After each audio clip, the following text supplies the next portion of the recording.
Saudara, topik pada hari ini kita bicara tentang akhir daripada kehidupan Paulus. Selama 8 minggu kita sudah membahas kehidupan Paulus, dan hari ini adalah hari terakhir. Bagaimana Paulus mengakhiri pertandingannya dengan baik, saudara. Ketika Paulus memberikan suratnya, penggembalaannya, ya, 1 Timotius, 2 Timotius dianggap sebagai surat-surat penggembalaan. Di 2 Timotius 4, 6-8 ini Paulus menuliskan, mengenai diriku, darahku sudah mulai dicurahkan sebagai persembahan dan saat kematianku sudah dekat. Aku telah mengakhiri pertandingan yang baik, aku telah mencapai garis akhir, dan aku telah memelihara iman. Sekarang telah tersedia bagiku mahkota kebenaran yang akan dikaruniakan kepadaku oleh Tuhan, Hakim yang adil pada harinya. Tetapi bukan hanya kepadaku, melainkan juga kepada semua orang yang merindukan kedatangannya. Setelah dia dipenjarakan di Roma, kemudian dibebaskan di Roma, tidak tertulis memang di Kisah Para Rasul bahwa ada pelayanan Paulus setelah itu. Kemungkinan ke Spanyol dan kembali lagi ke Roma. Jadi ketika dia menulis kepada Timotius ini adalah ketika dia kembali ke Roma dan mau dibunuh oleh Kaisar Nero. Dia katakan, mengenai diriku, darahku sudah mulai dicurahkan. Jadi pada saat itulah dia menuliskan kepada Timotius. Saudara, kalau kita membaca akhir daripada pelayanan Paulus, luar biasa kesetiaannya sampai pada akhirnya. Bagaimana kita bisa belajar mengakhiri hidup kita dengan baik? Saudara, seorang dapat meninggalkan warisan, harta, uang, rumah, bagi anak-anak kita atau bagi orang-orang lain. Tapi juga kita bisa meninggalkan warisan, bahwa kita mewariskan cinta kasih, bahwa kita mewariskan hormat, bahwa kita mewariskan karakter. Tapi ada juga orang tua yang mewariskan life skills kepada anak-anaknya, supaya anak-anaknya bisa menghadapi tantangan yang semakin berubah dari zaman ke zaman, mereka bisa kuat. Kira-kira Paulus dalam suratnya kepada Timotius ini mau meninggalkan apa ya? Dia mau meninggalkan apa ya kepada Timotius? Sekitar 8 minggu, saudara, kita telah mendengar kisah-kisah kehidupan Paulus. Bagaimana Paulus dengan semangatnya, dia mau melanjutkan misi Yesus. Bahkan dia katakan, aku hidup bukan untuk aku lagi, melainkan Yesus. Wow. Kemudian juga bagaimana Paulus dibentuk oleh saudara-saudara seiman. Ada Barnabas yang sebagai mentor Paulus. Ada Barnabas yang mengangkat Paulus ketika banyak orang takut pada dia. Kemudian ada rasul-rasul yang bekerja bersama dengan Paulus, dan ada teamwork yang kita lihat di sini. Bagaimana kita bisa mungkin berhasil di dalam kerohanian kita kalau kita tidak masuk di dalam satu komunitas. Karena Paulus juga bisa kita dengar ceritanya luar biasa seperti, because dia juga masuk, dia juga belajar dari Barnabas awalnya, dan kemudian dia memberikan impak kepada tim-tim lainnya. Bagaimana juga kita katakan tadi bahwa impak misi Paulus, yakni seluruh Asia dapat mendengarkan firman Tuhan, 15 juta orang. Caranya dia memuridkan hanya 12 orang, dan 12 orang ini melihat cara Paulus, dan Paulus melihat cara Barnabas, Barnabas melihat cara Yesus, dan akhirnya 15 juta orang dalam 2 tahun di daerah Turki ini, saudara, yang dulunya disebut sebagai Asia Minor, mendengarkan firman Tuhan. Luar biasa, saudara. Kalau kita bertanya, apakah kita ya? Apa kita dibanding dengan Paulus? Memang ada pemimpin-pemimpin yang dipakai secara besar dan memberikan impak yang besar seperti Paulus, saudara. Tapi saya percaya firman Tuhan katakan apa? Ketika kita setia dalam perkara-perkara kecil, kita ada diberikan perkara-perkara besar. Masalah di sini adalah impak, kebesaran pelayanan daripada Paulus Saya percaya adalah karena kesetiaannya pada perkara-perkara kecil. Dimulai daripada perkara-perkara kecil. Jadi ukuran daripada impak pelayanan Paulus yang besar itu karena kesetiaan dia. Yang jelas di dalam diri kita juga, saudara, kalau kita melihat, kita juga ingin meninggalkan impak. Karena hidup kita ini mau berarti. Amin, saudara. Tidak seperti orang Jawa katakan, hidup ini wong mampir ngombe. Orang Magelang tahu, orang Solo hidup mampir cuma buat minum. Nah, hidup ini kok mampir cuma buat minum gitu loh, tunggu mati ya. Kita ingin hidup ini diisi dengan sesuatu yang memberikan impak dan arti, saudara. Kalau kita melihat Paulus, kita mungkin bisa terintimidasi karena sampai saat ini pun hidup Paulus berarti. Selain daripada 15 juta orang di daerah Turki itu mendengarkan firman Allah, tetapi juga sampai tahun ini 2000 tahun, berjuta-juta, bahkan mungkin beribu juta telah mendengar cerita Paulus. Dan Paulus memberikan impak pada banyak-banyak orang. Saudara, kalau kita lihat, ada di antara banyak surat-surat Paulus, surat 2 Timotius adalah impak Paulus kepada satu orang.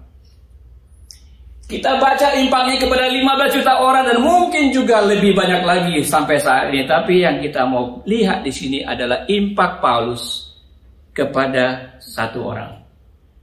Paulus ini tidak menulis kepada ribuan orang, melainkan kepada satu orang, Timotius. Dengan arti kata, impak setiap kita dapat memberi mulai dari satu orang.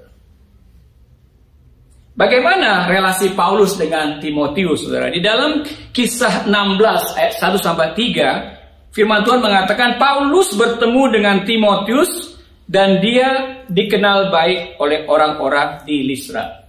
Jadi kalau dalam peta di sini ada Listra di sini. Jadi ketika dia memberitakan Injil, dia bertemu dengan Timotius, dan Timotius ini dilihat oleh orang-orang saudara-saudara murid-murid di Listra pada waktu itu, dia dikenal baik. Saudara, tidak setiap orang sama. Saudara. Kalau kita mau memberikan waktu kita, invest waktu kita, tidak setiap orang perlu kita berikan, karena tidak setiap orang sama. Tetapi Paulus memilih ada orang-orang yang dikenal baik di sekitar kita. Ada orang-orang baik di komunitas kita yang dikenal baik. Dan itulah yang dipilih untuk dapat kita memberikan impak dan meninggalkan warisan. Kita tidak memberikan impak kepada orang yang menolak kita. Kita tidak memberikan impak kepada orang yang membenci kita. Tapi orang-orang yang baik, orang-orang damai istilahnya itulah yang Tuhan sedang bukakan untuk kita bisa memberikan impak dan meninggalkan warisan. Saudara, kita bukan juru selamat dunia, amin saudara. Yesus telah melakukan itu. Tetapi kita bisa menjadi juru selamat dalam impak yang lebih kecil kepada 1-2 orang. Mungkin orang-orang dalam keluarga kita, mungkin orang-orang teman-teman kita yang mereka sangat menghargai kita. 3 fase relasi Paulus dan Timotius, saudara. 3 fase. Yang pertama dari 1 Timotius 1 ayat 2 dikatakan, kepada Timotius anakku yang sah dalam iman.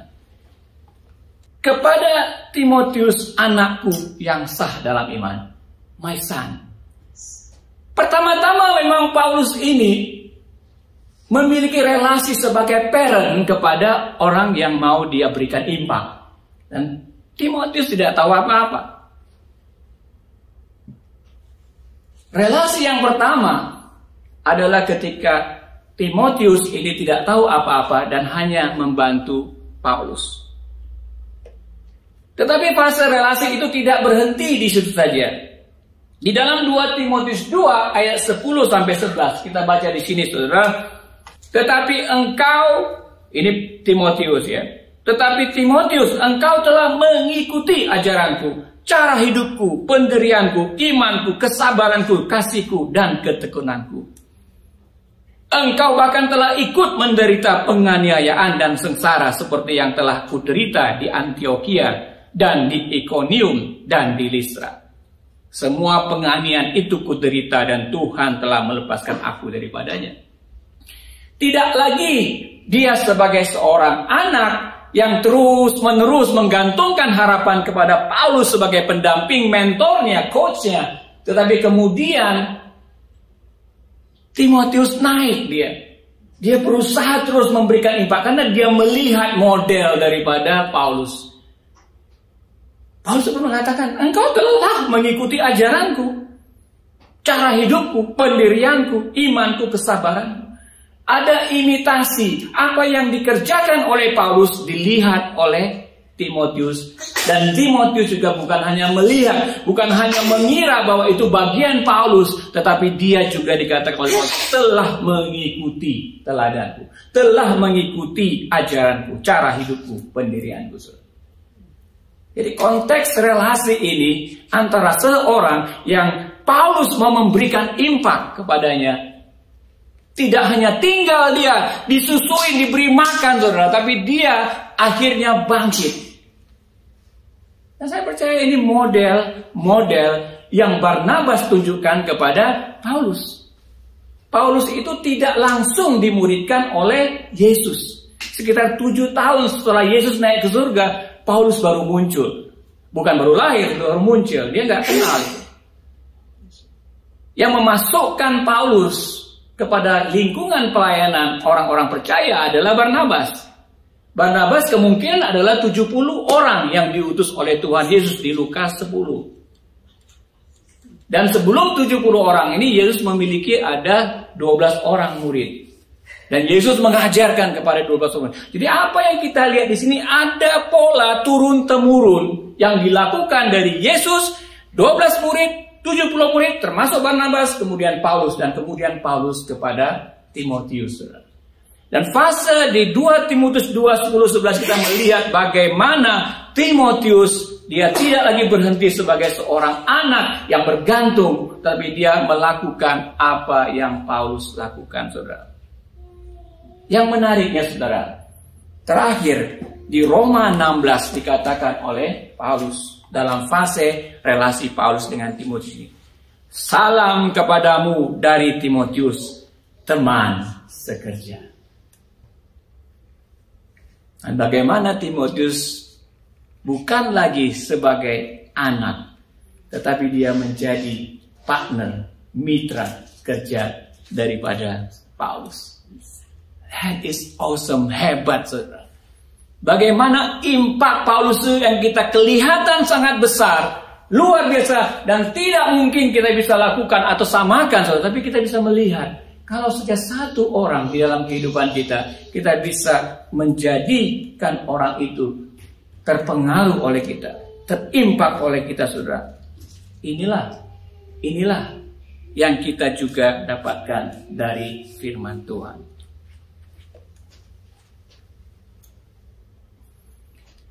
Di dalam 2 Timotius 2 ayat 2, Paulus menulis, apa yang telah engkau dengar daripadaku di depan banyak saksi, percayakanlah itu kepada orang-orang yang dapat dipercaya, yang juga cakap mengajar orang lain. Dia melakukan itu. Dia melakukan itu. Ini konteks orang-orang percaya. Ini konteks yang diturunkan oleh Yesus. Jadi pola-pola gereja, saudara, yang sering kalau kita hanya datang duduk diam, itu bukan pola-pola yang diajarkan oleh Yesus, saudara. Karena sejak awal ini kita berpotensi untuk hidup kita berarti, bermakna, untuk membangun orang lain, saudara. Kalau kita melihat memang tantangannya besar sekali, tetapi it can be done. Start with one person, sama seperti Paulus yang tunjukkan ini. Walaupun dia sudah mengalami banyak sekali, saudara, kesempatan impact kepada jutaan orang, tetapi it start with small number, 1, 2, dan 3 people. Kebanyakan kita mungkin belum berpikir tentang bagaimana mengakhiri hidup kita dengan baik. Kenapa, saudara? Mungkin kita sendiri tidak tahu apa itu pertandingan yang baik. Kalau kita tidak tahu bagaimana bermain bola, kita tidak dilatih bagaimana bermain bola, bagaimana kita bisa mengakhiri pertandingan bola itu. Demikian juga basket, demikian juga biliar, golf. Semua pertandingan itu, saudara, perlu kita memulai dengan baik dulu daripada mengakhiri dengan baik. Dan demikian juga ketika kita melihat pertandingan yang dikatakan oleh Paulus, aku telah menyelesaikan pertandingan dengan baik. Apa maknanya, saudara? Maknanya apa sebenarnya? Pertandingan yang baik adalah panggilan kepada setiap orang, kepada kita semuanya, untuk kita bisa memberi impact pada orang lain. Zakaria 4 ayat 10 katakan, do not despise this small beginning. Jangan anggap sepele hal-hal yang kecil. For the Lord rejoices to see the work begin. Karena Tuhan senang ketika kita memulainya dari langkah-langkah yang bisa kita lakukan. Langkah-langkah yang mungkin kecil. Mungkin selama ini kita berpikir mengakhiri pertandingan yang baik adalah tentang saya harus tahu banyak Alkitab. Ya. Kalau saya mau mengakhiri pertandingan yang baik, saya harus tahu banyak Alkitab. Atau saya intim dengan Tuhan. Sampai saya tahu dengar suara roh, oh ini akan kemana. Terngiang-ngiang gitu. Atau kita katakan juga kita harus setia dan melayani di gereja, itu membuat saya akan mengakhiri pertandingan yang baik. Mungkin gak itu, saudara? Semuanya itu saya percaya baik, saudara. Saya percaya baik, kita melayani di gereja, kita ambil bagian di gereja, kita intim dengan Tuhan adalah baik, kita tahu banyak Alkitab adalah baik, tetapi is that all? Kalau kita melihat hubungan Paulus dan Timotius di sini, kita pelajari bahwa kita juga dipanggil untuk mengakhiri hubungan itu dengan baik, yakni melipat gandakan diri kita, yakni seperti Paulus. Apa yang ada pada Paulus itu, itulah yang disampaikan, itulah yang dapat membangun apa yang ada pada kita, saudara. We can only multiply what we have. Kita hanya bisa melipat gandakan apa yang kita miliki. Kalau kita tidak memiliki apa-apa, bagaimana kita mau melipat gandakan? Ini kunci juga, saudara. Keintiman dengan Tuhan ya tentu, tetapi juga ketaatan dengan Tuhan, dengan firman-Nya. Then we have something to multiply. Kita dipanggil untuk menunjukkan diri kita ada Yesus atau tidak. Bukan kita tahu Yesus. Lain ya. Informasi siapa Yesus mungkin banyak kita ketahui, tetapi apakah Yesus hidup di dalam kita dan kita bisa menunjukkan kepada orang lain Jesus is in you. Sama seperti Life Care kesaksian beberapa bulan yang lalu. Candle, I see Jesus in everywhere in Life Care, and I want to follow it. Saudara, impact yang mau kita berikan itu terbuka lebar, tetapi always front and center adalah Jesus. Dia yang akan mengubahkan diri kita, menambahkan ke dalam diri kita, sehingga apa yang ada di dalam diri kita itulah yang bisa kita lipat gandakan kepada orang. Ketika orang-orang lain datang kepada kita, we have something to multiply into their life. Saudara, kalau kita mendidik anak kita juga, saudara, kita tahu banyak informasi sebagai orang percaya, sebagai orang gereja, kita banyak tahu bagaimana dan siapa Yesus itu. But they also look at us, bagaimana kita menunjukkan Yesus. Dan siapa yang ada dalam diri kita itu is the most important thing untuk kita bisa memberikan impact kepada orang lain. Model-model yang Yesus tunjukkan ditiru oleh murid-murid, dan kemudian 70 murid Barnabas juga menirunya, dan kemudian Barnabas melakukannya kepada Paulus, dan Paulus juga melakukannya kepada Timotius, dan Timotius kepada generasi selanjutnya, saudara dan saya, saudara. Tidak bisa multiplikasi, impact itu datang dari langit, saudara. It has to be through us, dalam diri kita. Kita semuanya masih ada keluarga yang mengasihi kita, cucu-cucu yang mengasihi kita. Maybe we can start from there. Maybe ada teman-teman kita yang sungguh menghormati kita, tidak membenci kita. Sudah terbuka kesempatan kepada orang-orang seperti itu untuk kita memberikan impact. Sama seperti apa yang Paulus katakan juga di sini, saudara. Apa yang telah kamu pelajari, dan apa yang telah kamu terima, dan apa yang telah kamu dengar, dan apa yang telah kamu lihat padaku, lakukanlah itu. Maka Allah sumber damai sejahtera akan menyertai kamu. So it's about kita ini bukan hanya tahu saja, tetapi kita juga mendengar dan melihat pada contoh-contoh orang-orang yang melakukannya seperti Paulus ini, dan kita melakukannya. Maka Allah sumber damai sejahtera akan menyertai kamu. Banyak orang tidak mengalami damai sejahtera, saudara. Karena apa? Ketika kita hanya menerima informasi siapa Yesus dan bagaimana mengikuti Yesus, tapi kita tidak melakukannya, maka Allah sumber damai sejahtera itu tidak menyertai kita. Kalau ada konteks di sini, saudara, Tuhan mempunyai seperti gravitasi, saudara. Itu sudah jelas, apa yang kita lempar ke atas akan jatuh ke bawah, saudara. Itu hukum alam. Dan Tuhan juga mempunyai hukum spiritual yang diberikan kepada kita. If you want to have peaceful, if you want to have something that is good because of Jesus, then we have to do that. Kita harus melakukan perintah-perintah apa yang dilakukan Yesus. Selama kita masih hidup seperti ini, we are called to make impact, memberikan pengaruh kepada orang-orang seperti itu. Saudara, saya mengusulkan begini, saudara. Bagaimana mengakhiri dengan baik? Bagaimana mengakhiri dengan baik? Mungkin saja, saudara, ini berarti memulai mendampingi orang lain membaca Alkitab. We have to study it for ourselves first, ya. Kita harus juga belajar membaca Alkitab. Consistently renungkan firman Tuhan. Yohanes 8:31-32 katakan, kalau kamu mau menjadi muridku, kamu harus tinggal di dalam firmanku. Dan kamu akan menemukan kebenaran, dan kebenaran itu akan memerdekakan kamu. Banyak firman sudah kita dengar, tetapi tidak membebaskan kita, saudara. Tetap saja kita Kristen 10, 15, 20 tahun yang lalu sama saja. Kenapa? Karena mungkin kita tidak tinggal dalam firman itu. Kita tidak menemukan kebenarannya, dan sehingga kita juga tidak mengalami kemerdekaan dari firman itu. Memulai kita mendampingi orang lain membaca Alkitab menunjukkan bahwa kita juga perlu membaca Alkitab dan tinggal dalam firman Tuhan. Melihat cara-cara Yesus, melihat cara-cara murid-murid Yesus. Dan itu juga bukan cerita untuk kita, but it's model sesuatu yang dapat kita lakukan.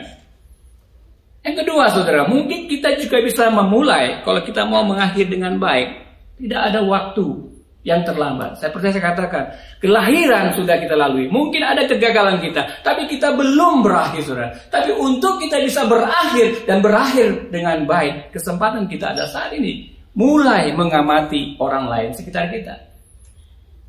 Satu gereja yang mengalami training, building discipling culture, saudara, di Kanada atau di North America.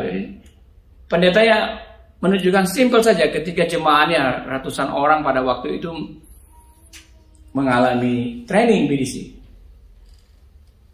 Satu hal kesaksian mereka, saudara, ketika mereka keluar, mereka sudah mulai senyum kepada orang lain.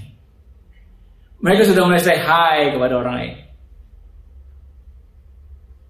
Simple. Senyum ketika banyak sekali kita mencoba untuk menghindari tatap mata dengan orang lain. Iya gak? Setuju gak, saudara? Cuek kan bawa gitu. Kalau kita kekasih saja, kita nggak lihat matanya, kita lihat barang kita gitu. Dan kita cuek dengan orang itu. Tapi gereja ini menyaksikan bahwa ketika memulai seperti saudara, mereka berubah. Mereka mulai menyapa percakapan orang karena caring. Seperti Paulus kepada Timotius. Kita melihat ada banyak orang-orang baik di sekitar kita, saudara. Ada banyak orang-orang yang Tuhan sebenarnya ingin panggil, ingin tarik mereka. Tetapi kurang pekerja. Karena orang Kristen pada tunduk semuanya, melihat diri sendiri, saudara. Siapa yang melihat mereka? Kalau orang Kristen tidak siap untuk melihat orang lain, mungkinkah mereka itu membutuhkan pertolongan? Kalau kita sibuk dengan diri kita sendiri, saudara, kita nggak akan pernah melihat hal itu. Yang ketiga, saudara, mungkin kalau kita tidak bisa mengamati orang lain. Karena apa? Karena hati kita masih keras. Hati kita tidak ada belas kasihan kepada orang lain, saudara. Khususnya orang-orang yang belum mengenal Yesus. Cueklah kamu masuk neraka aja. Ya. Tapi kalau hati kita sudah dijamah oleh Roh Kudus, dijamah oleh firman Yesus, hati kita akan lembut, saudara. Dan kalaupun masih keras, kalaupun kita tidak ada belas kasih kepada orang lain, saudara, minta Tuhan. Makanya berdoa seperti tadi, saudara, kita mengizinkan Roh Kudus, mari kita sadar kita datang ke sini bukan untuk kerutinan belaka, tapi kita ingin bertemu dengan Tuhan, kita ingin bertemu dengan sesama lain, tapi juga kalau ada hati yang keras, lembutkan Tuhan supaya aku bisa mulai memiliki hati yang peduli akan orang lain. Saudara, mengakhiri dengan baik adalah memberikan impak hidup pribadi kita bagi orang lain. Saudara, firman ini dituliskan di 2 Timotius 2. Benarlah perkataan ini. Jika kita mati dengan Yesus, kita pun akan hidup dengan Yesus. Jika kita bertekun, kita pun akan ikut memerintah dengan Yesus. Jika kita menyangkal Yesus, Dia pun akan menyangkal kita. Jika kita tidak setia, Yesus tetap setia. Karena Yesus tidak dapat menyangkal dirinya. Saudara, mengakhiri pertandingan dengan baik adalah tentang let go and let God.